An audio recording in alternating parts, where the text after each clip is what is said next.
Reflexió: no importa ser intel·lectualment superats, l'important és sentir.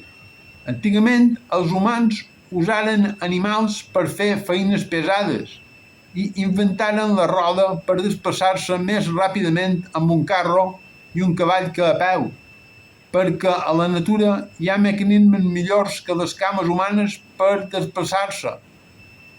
Així, de la mateixa manera que s'han superat les cames amb molts de vehicles diferents que s'han anat inventant, trobo que els humans no han d'estar empegueïts de ser superats per les màquines en els pensaments de la seva ment, ja que els pensaments només són uns moviments més fins del seu cos que els de les cames.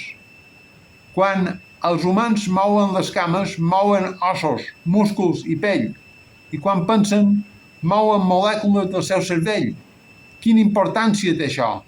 Què importa si les màquines tenen millor memòria, relacionen millor la informació, són més creatives, més ràpides, calculen millor, raonen millor, etc.?